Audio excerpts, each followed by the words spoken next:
We at the Adventure Bike Shop have used our experience from our own halfway around the world and back travels.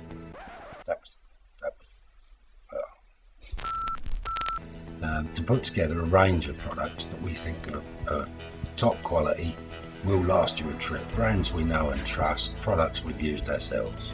Dumb products. And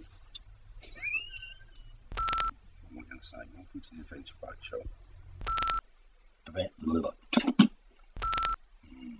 This is now getting good. The Adventure Bike Shop, proud sponsors of Adventure Bike TV.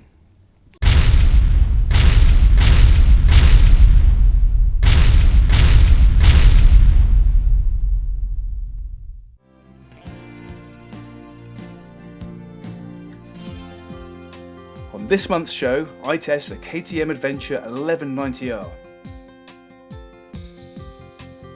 We are joined by Tammy to debate what's better, hard or soft luggage.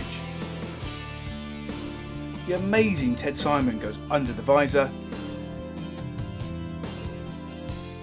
And we have a report from the HUBB UK.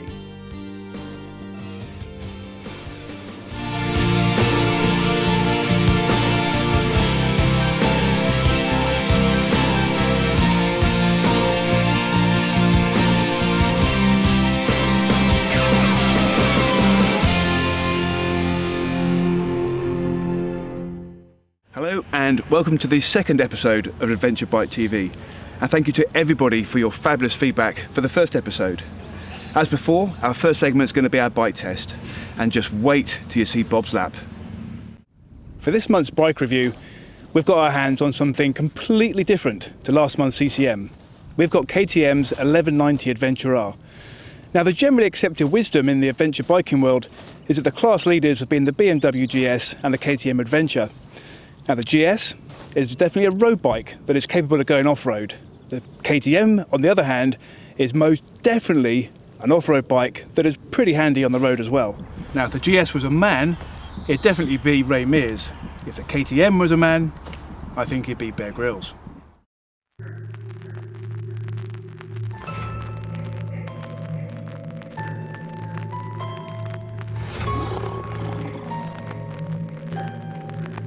Just for a bit of clarity, this is the R version. Higher, wider, more crash protection and importantly bigger wheels. 21 and 18 inch versus 19 and 17 on the standard Adventure. It manages to balance great colour, lines and proportions with real determination and total purpose.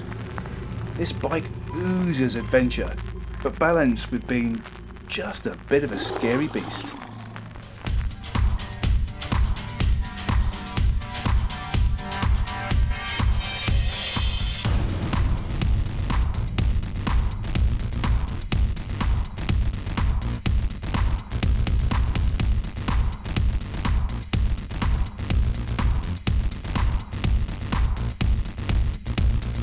So how does it stack up against the competition? The GS has a longer tank range, KTM have 25 more horsepower and comes in at a whopping 43 kilos lighter than the GS. And it whoops the Yamaha Super Tenere and the Triumph in the skinny stakes too. KTM are a little bit cheeky with their claimed weight as it doesn't include any fuel, but even when you add in the fuel, it's still a lot lighter, and you feel it from the moment you take it off the side stand. I'd be back to my Bear Grylls comparison again if I wasn't afraid of sounding like I had a total man crush. There's no electronic self-adjusting suspension. Why is that, you might ask? Well, for the serious adventurer who want to go all Bear Grylls off-road, you'll want to adjust your own settings, of course. In terms of comfort, it is a huge improvement over its predecessors, but it might just get edged out by a couple of its competitors. And it is tall. It's not an issue for me because I'm 6'3". But it could be problematic if you're vertically challenged. So, is the KTM 1190 Adventure R a great bike? Yes, it is a fantastic bike. It is amazing off-road and it's amazing on the tarmac. Off-road, it's like a bike half its size. On the tarmac, it's like a sports bike. It's quick and nimble. It is absolutely fantastic. Are there any niggles with it? There's one big one. The heat that comes off the rear cylinder, particularly in town traffic, is almost unbearable. It's like somebody's flaying the skin off the back of your calf muscles. And where you put your key in the ignition, and this is just a niggle, where the yoke moves around it, the key gets caught up and your big fingers like mine, it's a bit of a mess. But they're just real small niggles. The big question is, would there be room for one of these bikes in my garage? Hell yes.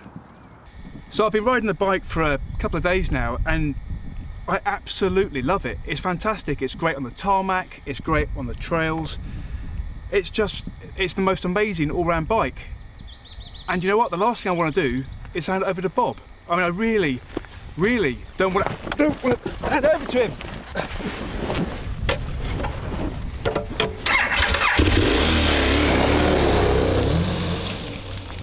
I'm starting to really hate that man. I'm starting to really hate him. 3, 2, 1, go!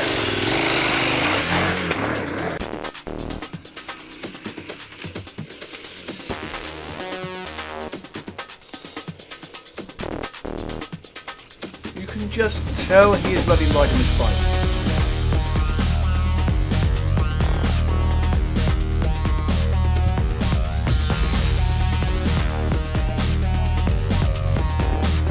Just look at all those dwarfs literally digging out the hillside. His back wheel is getting so high there.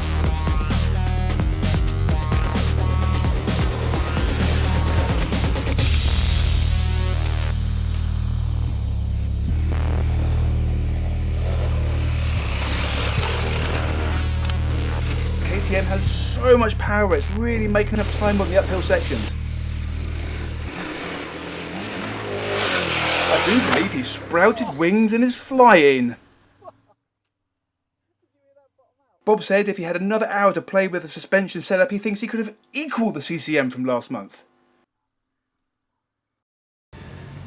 You'll have all seen our bumpers from the Adventure Bike Shop, and one of the particular favourites on there is Tammy, so we thought we'd bring her back. One of the most hotly contested debates in the adventure motorcycling world is that between hard and soft luggage. Now for me, on the trips I've been on, the adventures I've done, I would say the way to go is most definitely to go with hard luggage. I disagree. I think given a chance, I can turn you soft. I doubt that very much, but what have you got in mind? Dares. So my idea is this. We're both going to set a series of challenges and see which one is best. Right, so I get to choose the first dare. Have you had lunch yet? No. On every adventure, there's going to come a time when you've got to carry some food inside your luggage. On this occasion, it's going to be cheese sandwiches. I'm going to challenge Tammy to carry a sandwich in her luggage and see what happens. Not a problem. You'll be happy that no matter what happens, if you put this inside your luggage, you'll take it out, you'll eat it. Yeah, I'm starving. Yeah. No matter what happens, you'll eat it. No matter what happens. Okay. That's fine by me. Take your adventure sandwiches and put them in your adventure luggage. Yeah. Done. Okay. Okay, right. There we go. Not a problem. No, not like that. Like this. Like this. Ah! Bring the heels in. Nice and flat. I haven't had breakfast either. Right. Here we go. Great. Thank you. Enjoy. Thank you, Graham.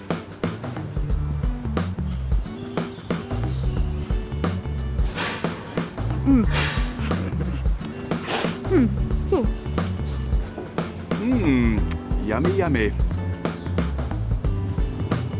Delicious. Lovely. Wonderful. Okay, so I'll give you the sandwich challenge. You clearly won on that one. But how about you just pick up your pannier there? Yeah. Alright? Yeah. And hold it out in front of you. Yeah, that's all right. And just see how long you do that for. Someone could bring me a cup of tea, I'd be happy. Like to see you drink it. I reckon I probably could. Arm straight, please. Thank you. Yeah, I'm starting to sweat a little bit. Okay. Right. I'll give you that one. Soft luggage. 1. 1-1. All right. Right. Ready? 1-1. Okay. Give that last one. Security. Yeah. Yeah. I think this one could be mine. That's not fair. You've got a lock on yours. I have no lock. Okay, so I promise I won't do anything with the zips. All right then. Okay. Sounds fair. But let's put a phone in each one and see which one's most secure. Right.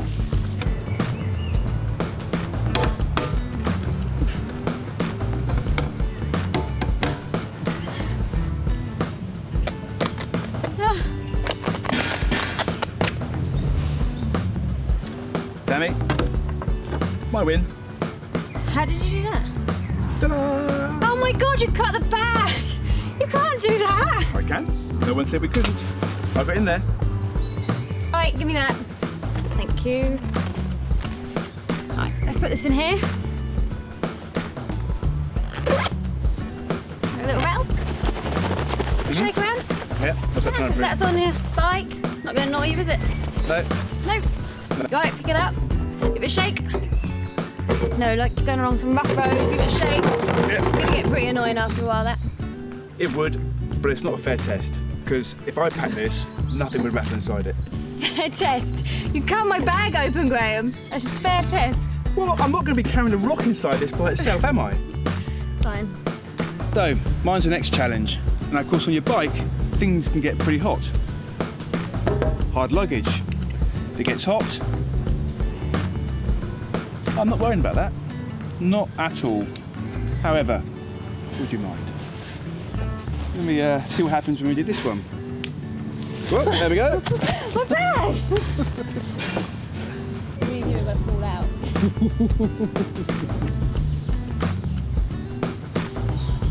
Well, don't get your boots dirty. You know what, you've done too much food. Right, you won that one. Okay, fantastic. Right, so sometimes you might need to take things with you, like on a ferry. Yep. So grab your pannier. Got it? Good. And your helmet.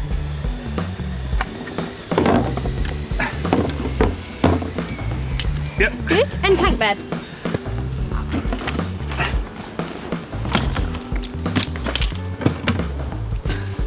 Got it? Yeah. Fine? Yeah. Now run. Good.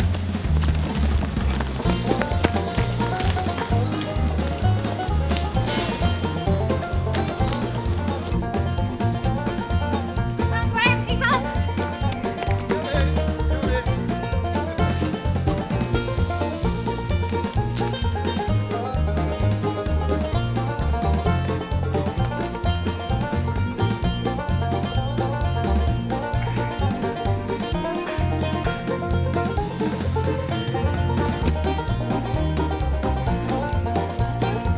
Oh, Graham, are you serious?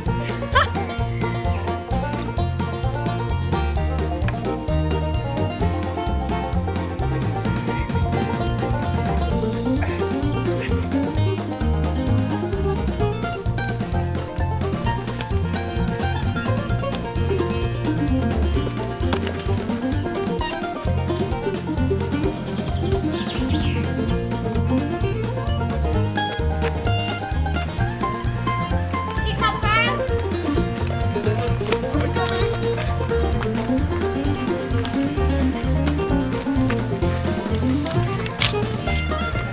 How was that?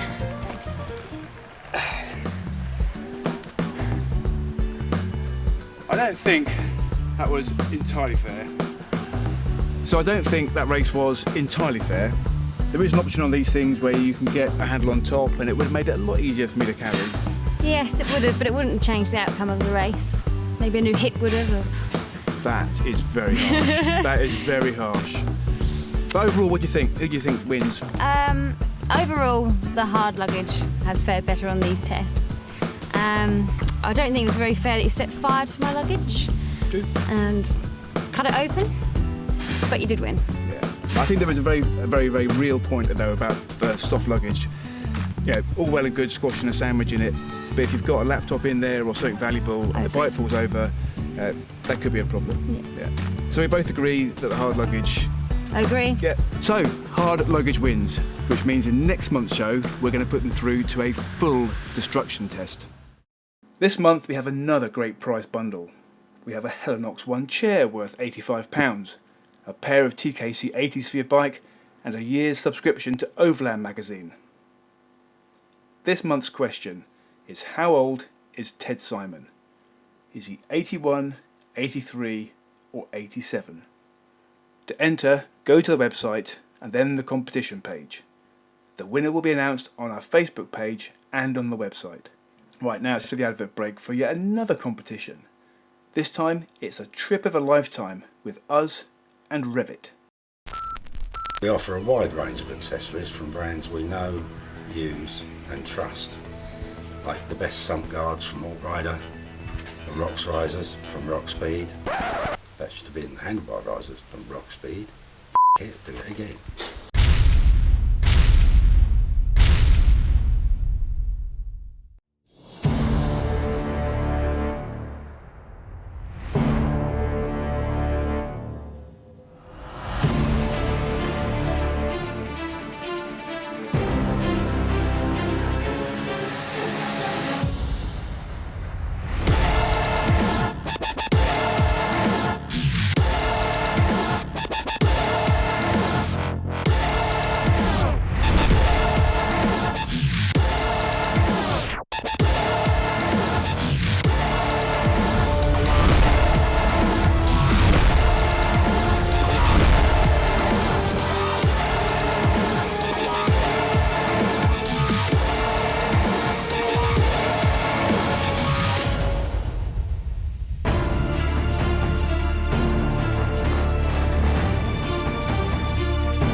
We stock the best adventure bike clothing on the market, Including Climb And Revit. and other brands that we do trust as well.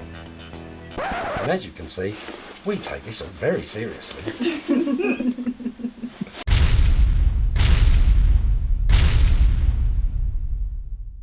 Welcome back. In Under the Visor this month, we've got the man who for many people started it all off. It's Ted Simon.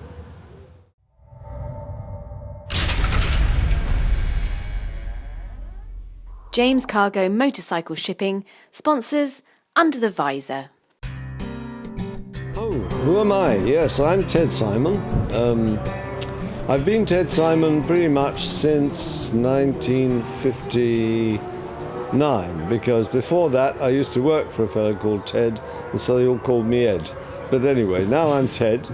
I became Ted and I worked on newspapers for a long time. And then I got a bit tired of that and I went and bought a ruin in the south of France and lived in it for a few years, and then I got itchy feet and I thought it's time to see the world. I'd been around a bit but not very far, and it came to me in 1973 that a really good way to see the world would be to ride around it on a motorcycle. And I'd never had a motorcycle and didn't know how to drive one either, but it didn't seem that that could be an obstacle since there were any number of millions of fools doing it. So I went ahead, and in 6 months later, on the 6th of October 1973, I set off with a grossly overloaded Triumph 500cc Tiger and went around the world. It took 4 years. It was much longer than I'd expected. It was a fantastic, in fact, I'd have to say it was the great event of my life. And I came back after 4 years and wrote a book with all the passion that I felt for the journey, and that seems to have communicated itself to people, and it became a very successful book, and it's still being printed and read everywhere in the world. So as a result of that, of course, you know, I've been able to do other things and write other books, and people have always been very kind to me and invited me to things, and so that's why I'm here at this HUBB thing. Well, there was another book in between which doesn't get much attention, but it was a very good book, because 4 years is a very long time and an awful lot of things happen in 4 years, and I didn't dare put it all in one book. I thought the book would be far too long and nobody would publish it, and so when the book did succeed so well, I went back and did a lot of the other stuff that I wish I'd written in the first place, and so there's another book called Riding High, which is also about the first journey.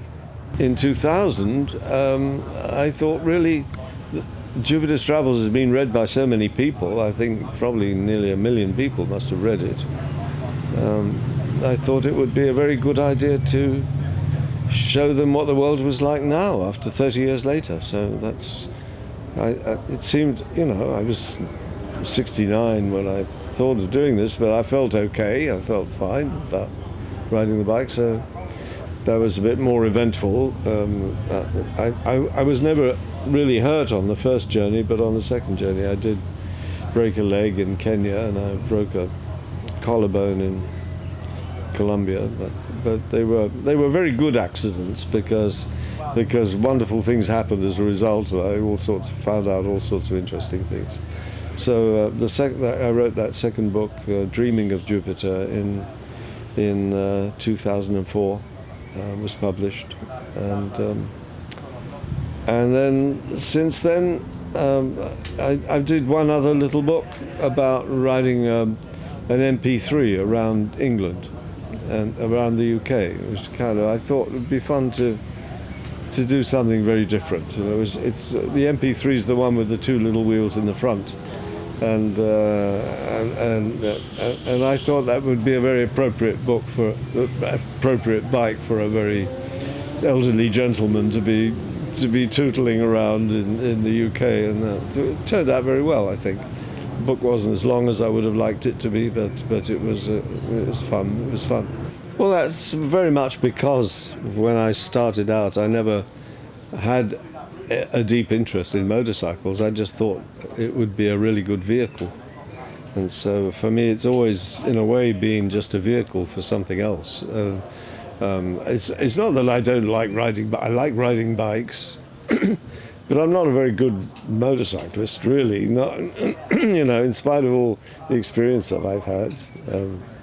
I mean, I remember when the first book came out, one motorcycle journalist in America complained bitterly. He said, well, he never even got up on his pegs. And actually nobody had ever told me that was something you should do. So I didn't know about things like that, and riding over sand and so on. I just had to struggle through with what little information I had, you know, and I was never taught. The bike has been a sort of companion and not really a major focus of my experiences. But I don't know what I would have done without it, because it's a wonderful way to travel. Well, of course I don't like the bureaucracy. I don't like the way politics is getting in the way of it. And it's very hard for me not to make unfortunate comparisons between the way it was when I first did it and the way it is now. I got wonderful feedback from everybody, you know, wherever I was. I was always a phenomenon, and so I fed off that, and I was able to get into people's lives and homes and and really into their psyches, you know, very easily. And I regret that now, because there are so many of us doing it, and there's such an industry grown up around it, and I'm not really very happy about the way everybody assumes that you have to be all kitted out and fitted with the best bike and so on, because I've shown that you can do it with nothing, and really people ought to put that ahead of buying stuff. I'd like it to be a fashion, and I think C90s would be they'd be a great bike to ride. On my very first trip, I met, coming back through Afghanistan, there were 2 New Zealanders, 2 Kiwis on a C90 with all their worldly goods on the back, and you know, they'd done perfectly well from Singapore. I'm sure they arrived in good shape. So yeah, exactly, that's right. And I've just been reading this marvelous book by Antonia Bolingbroke-Kent about her trip through the Ho Chi Minh Trail, all the way through Laos and Cambodia and everywhere on a C90. And so it's obviously you can do anything. You can actually go anywhere on anything, I'm quite convinced. And so all this stuff about beautiful bikes doesn't excite me a lot. I think people will treat you just pretty well whatever you go on. But on a C90 or a Vespa, you're going to need much more than you do if you're fully equipped to do this huge Transworld thing, and it's needing things that puts you in touch with the world so much better than if you don't. I mean, it'll take you longer, so you have much more exposure to people, and you might well need more help. My idea was that it would be good if people could be persuaded to think more about what was going on around them while they were traveling, which means going more slowly, being more attentive, wondering about the reasons for things. You know, why is this food plentiful and that food is scarce, and why do people have to cut down so many trees to make charcoal? Why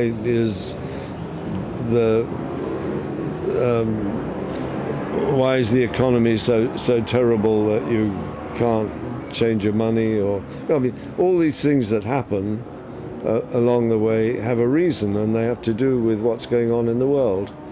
And I would like to persuade people to spend more time, put more energy into trying to find out why these things are happening. Come back with some kind of a story about that.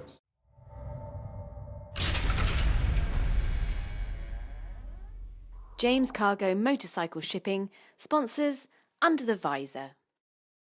Ted Simons, what a legend. That was incredible. He could just be everybody's favourite granddad.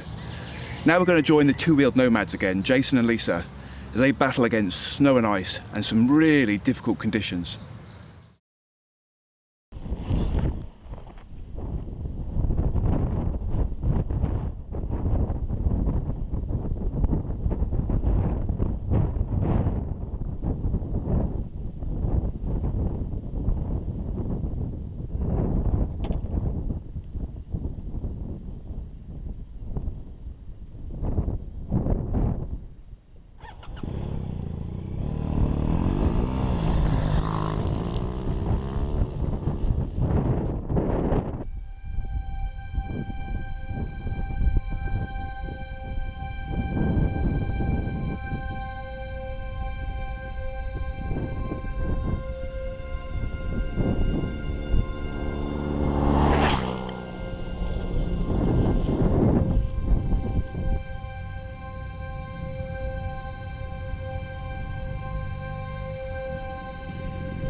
Wow, look at this place.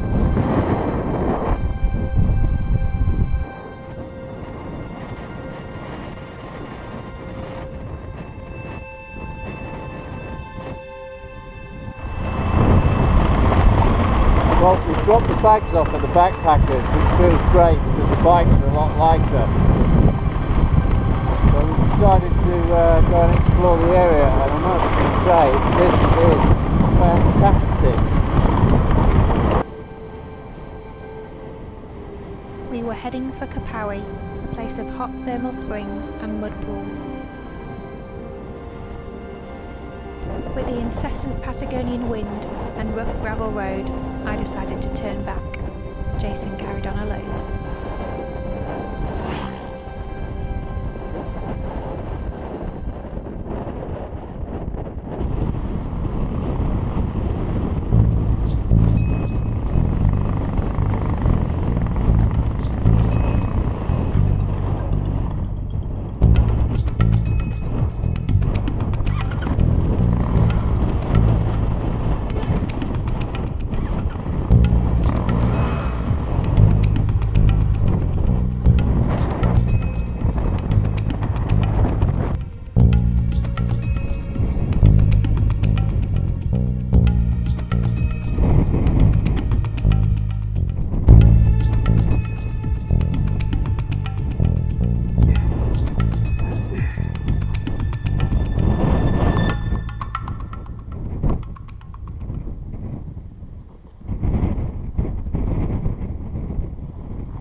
Stuck in the ice, with the prospect of more ice ahead, I turned back. The fun was over for now. So I thought.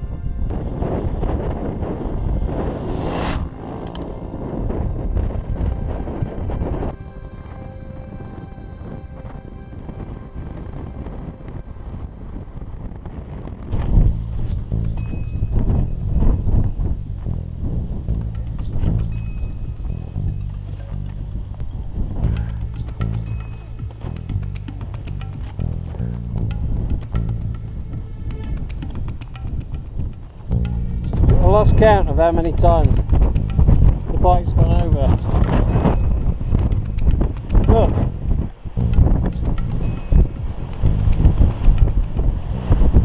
The size of my legs compared to the height of the seat, and then I've got that on top, which makes the ride really comfortable, but it also makes it higher.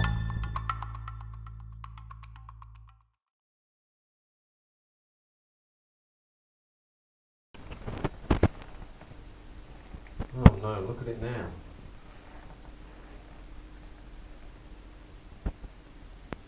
We're going to be here till spring. Oh no. Oh well. We'll just have to go skiing and snowmobiling and skiing.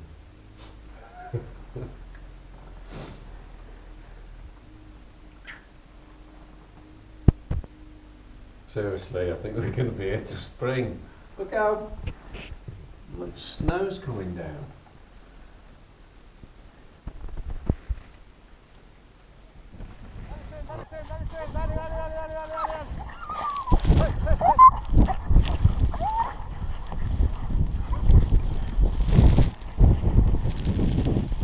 We were well and truly snowed in.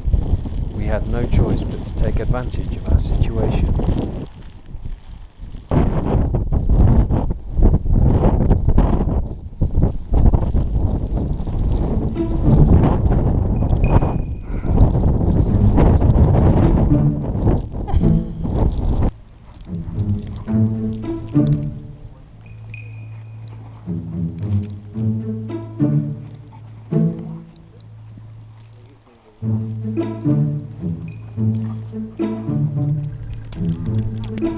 As a teenager, Lisa was a phenomenal gymnast, and even today, her talent has never left her.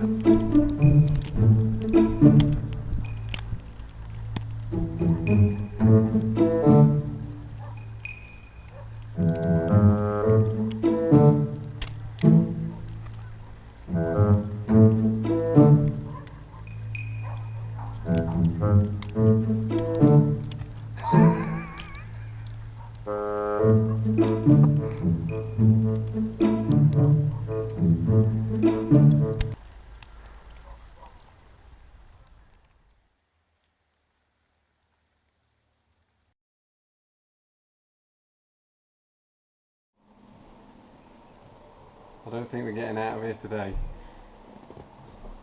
It's worse today than yesterday. I can't even see the bikes. They've got about a foot of snow on them.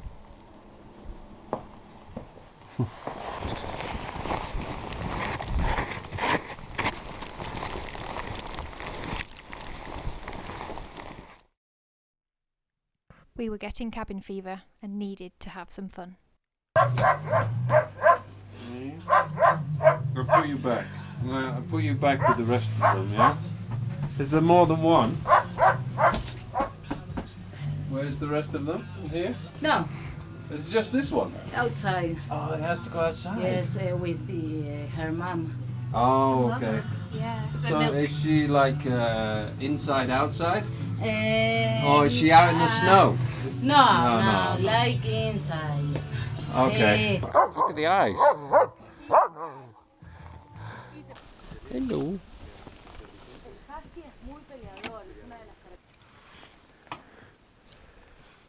Her name is Orca. Orca. Hello, Orca. Oh. No.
After a week of strong winds and heavy snow, the weather finally broke. And with only a good weather window of 24 hours, it was time to leave. We would need to enlist local help. Wow. Yes. Easy does it. Turn to the left.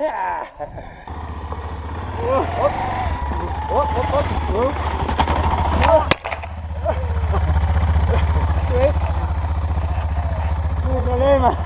¿Lo filmaste? ¿Tomaste ese? Are you okay? Not that far left. Okay. Bueno. Well, that's not a good start. Our support vehicle has arrived and it's stuck in the snow.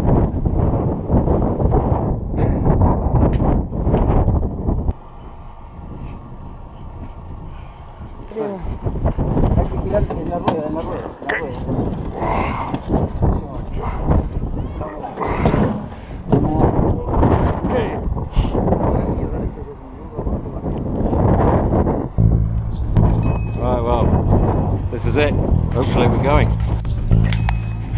Shit, they're leaning over a lot. We're going to have you stop and just sort of check them over there. Our bikes, No. they mean nothing to these guys. Yeah, it's okay, it's okay. They're just bouncing around They're this. straining them. No, it's okay. We also have to pay for this. No, don't worry, don't worry. Once they get on the main road, it should be okay. It's just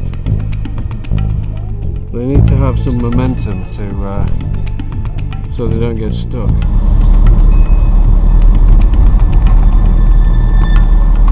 GoPro. Sí.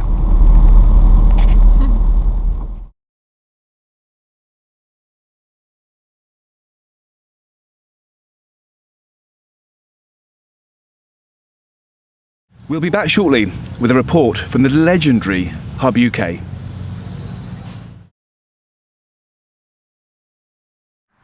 This month's top deck is the one chair from Helinox, kindly provided by Cotswold Outdoor.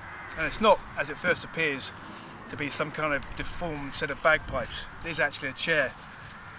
And it's the most extraordinarily useful and comfortable bit of kit I've come across in a long time. Simple as that. One chair. When it's rolled up, it's that big. Now let me show you how comfortable it is. The chair is extraordinarily comfortable, and at the end of a bike ride when your back's hurting, in the past I've always just sat in a top box or a little stool and your back just screams all evening, so this is just fantastic. If there was a downside, it's if you're in soft ground you're going to end up rolling around on your back, but otherwise what more could you want? Adventure Bike Shop, we also do a wide range of soft luggage, if that's more your thing.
We have the largest selection of hard luggage under the one roof in this country. Bollocks.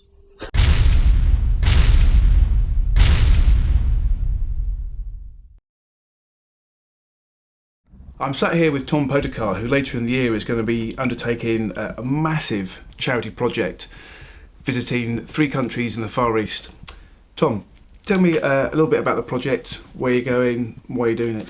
Okay, so basically I run an organisation called Interburns, and that's basically a charitable organisation with members in all over Asia and Africa, and we're trying to improve education and improve care of burns patients, which is a huge problem in low-income countries.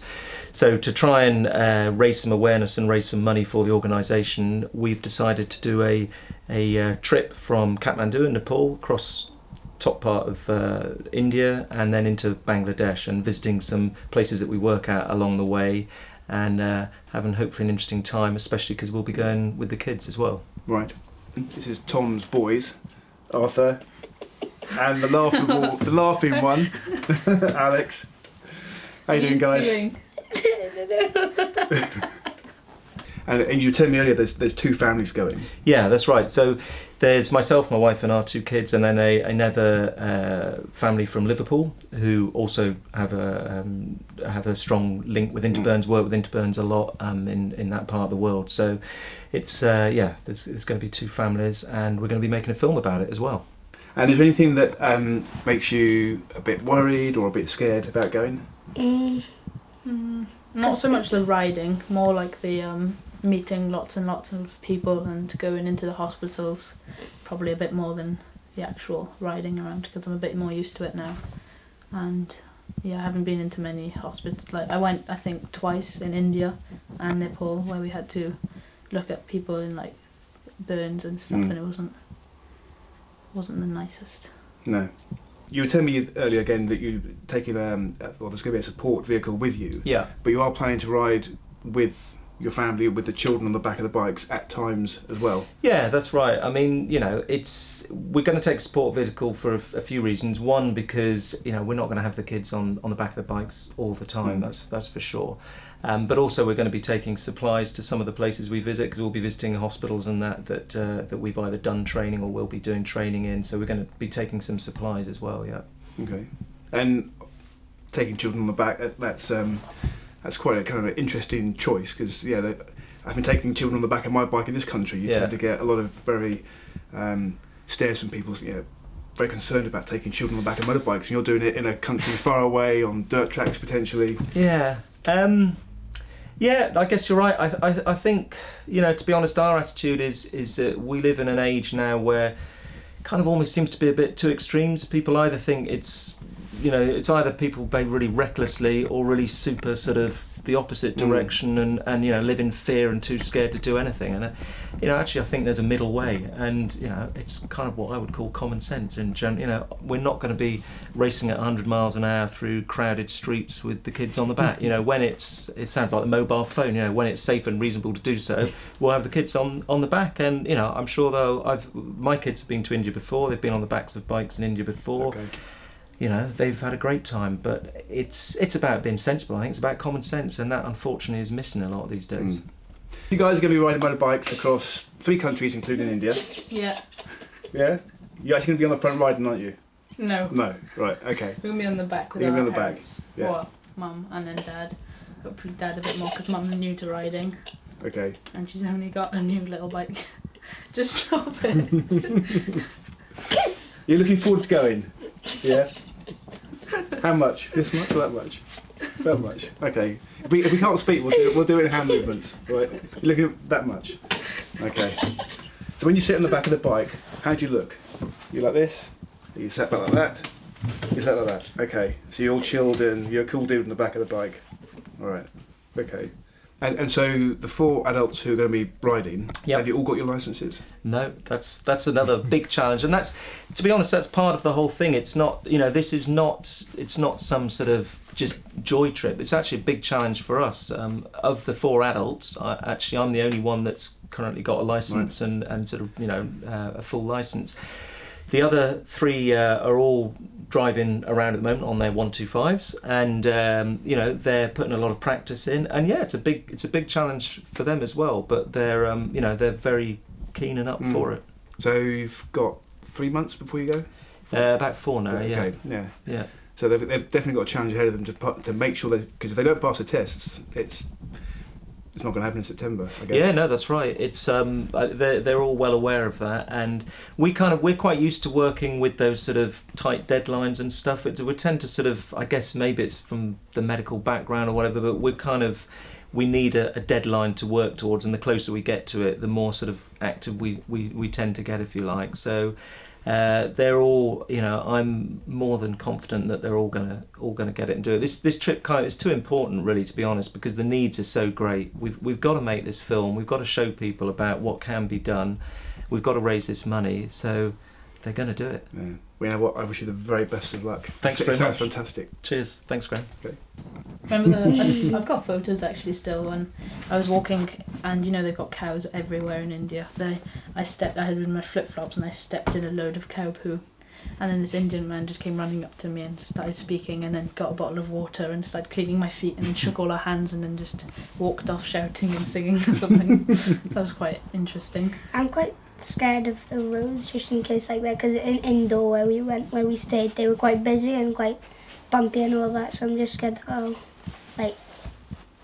crash on the back of my mum's bike. I think you'll be fine. Although your mum's getting a lot of practice in now, so I'm sure you'll be good. Yeah. Got a new bike. I think I might find it a bit upsetting now. I don't really like visiting the hospitals because it makes me go sad.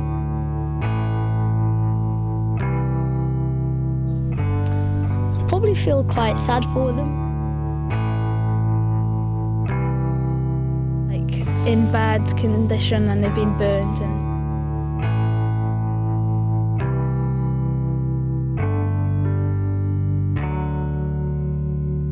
this isn't a holiday, it's a trip with a purpose. There's a reason why we're doing this.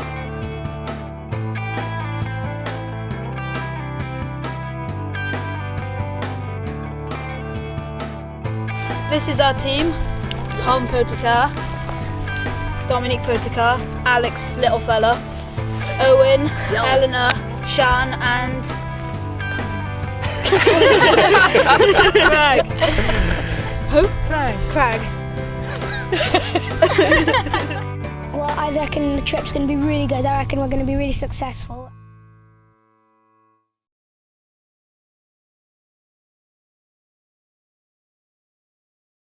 Every year, HUBB UK is one of the biggest motorcycling and overland events in the UK. We went along for the whole 4 days to soak up the atmosphere. Welcome to HUBB UK!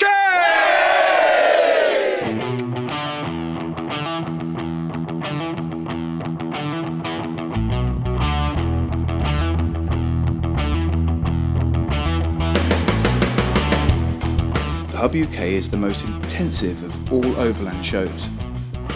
Spread over 4 days, there are over 100 talks and workshops. It's barking mad, but loads of fun. It's loads of fun because of all of the volunteers who get stuck in and have a go and meeting people, and yeah, no, it's just brilliant fun, but it's full on. One of the really important skills for adventuring is being able to ride slowly, which you wouldn't necessarily think is the case. So here at the Hub they've got a slow race, which is something I'm entering. Of course I'm at a complete disadvantage because everyone else has already had a go, but we'll see who wins.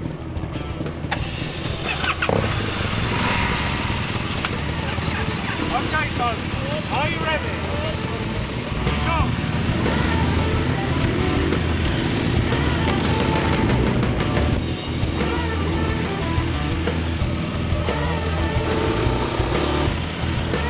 It's a lot harder than it looks.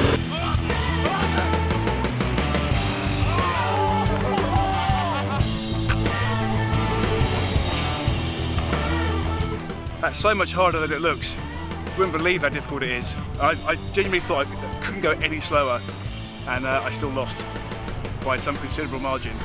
I think it's all down to everyone else that had been practicing beforehand, so nothing to do with my skills at all, but it's good fun though.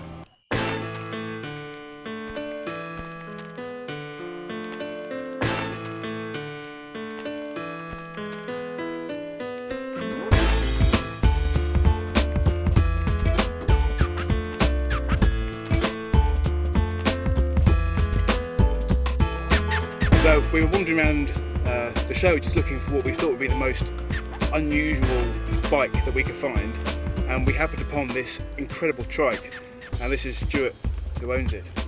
Good day. Yeah. What was the trip you did in it? Well, the trip I did, I started off doing the Mongol Rally, which is obviously from here to Mongolia, and then I just carried on east, you know. Went over the top of China, didn't go through China, but over the top of China to Vladivostok. Got it shipped via container from Vladivostok to Vancouver, and then went from Vancouver down the coast along the bottom states of America, you know, Texas, Louisiana, up to South Carolina, and got it shipped home from there back to Liverpool. So the whole journey in total took nearly 6 months, 5.5, 6 months. They've got a great little off-road skills course here, where they're going through the basics of understanding the weight distribution of your bike, being able to walk around it, understand where the balance points are, how to lift it off the ground.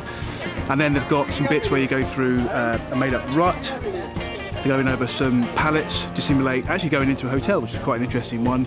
And then some bubbles over the road. And I'm going to take my KTM on it and see how it goes.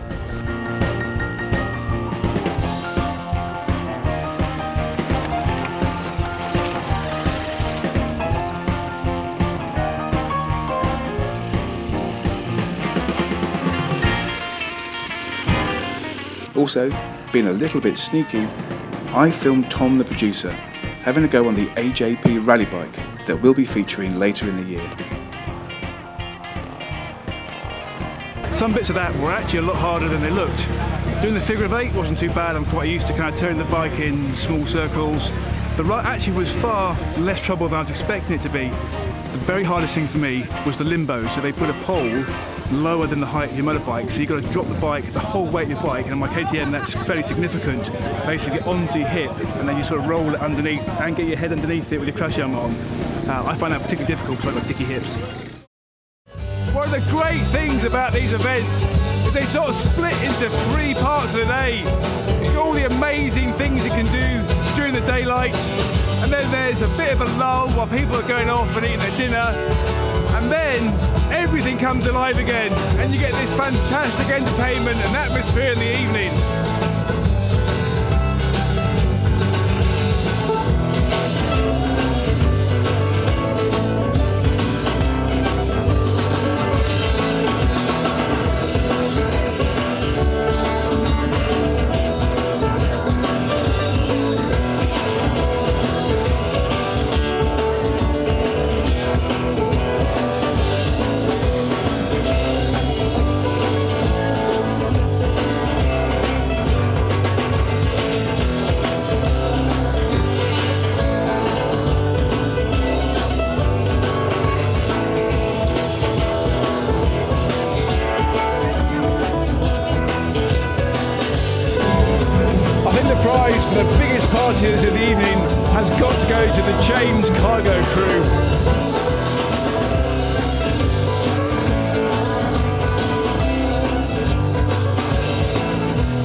Here we go. In West Philadelphia, born and raised on the playground where I spend most of my days. Chilling out, maxing, relaxing on, cooling on, shooting on, baby. Outside of school when a couple of guys with up to no good. I tried to make a trouble in my neighborhood. I got in one little fight and my mum got scared. And I never met your auntie, Uncle Bella.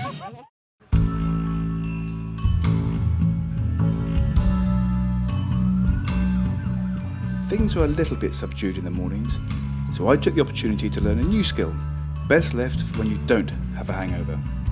For those occasions when you can't find a shopping mall or indeed some sort of roadside market, the option might be to eat something from the wild.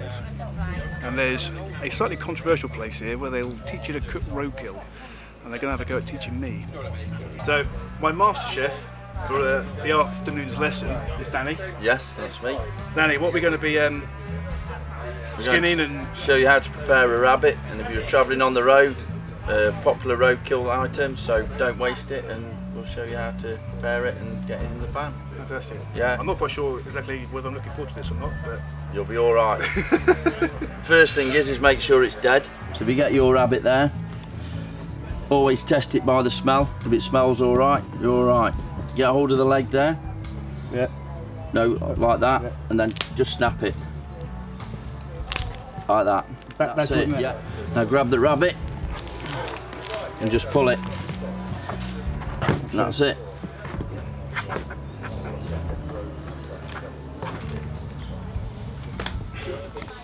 There you are. One rabbit done quickly. Ta-da. Well done. Thank you so much. Genuinely, that is something I've always wanted to do. I've genuinely always wanted to learn how to skin an animal. I won't lie, my stomach was turning at some points, but that was absolutely fascinating. But I had to go and wash my hands now. The highlight of the event for me has been every time I've smiled at somebody, they've smiled back. And that's just been the biggest indication that people are having a ball.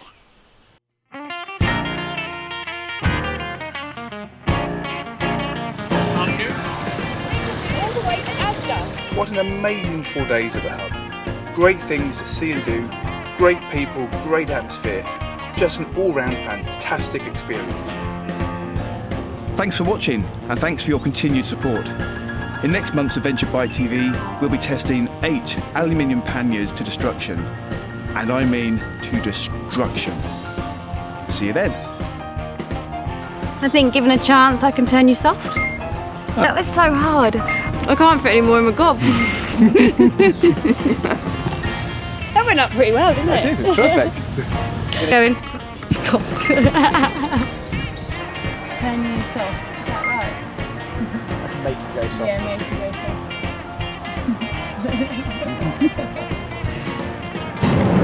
soft. What should we do with that? Excuse fingers. You'll take it out, you'll eat it. Yeah. Stop looking at me! It's just so lovely! Oh yeah, we're going to get it wet, aren't we?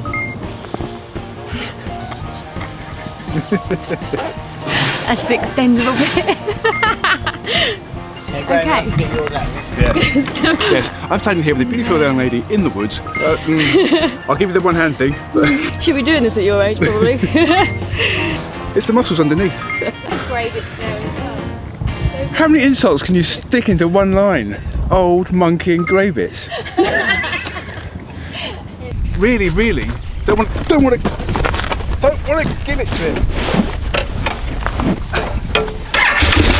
Oh.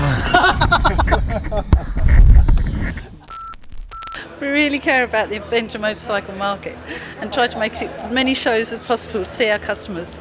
So if you can't come to the shop, come see us at a show.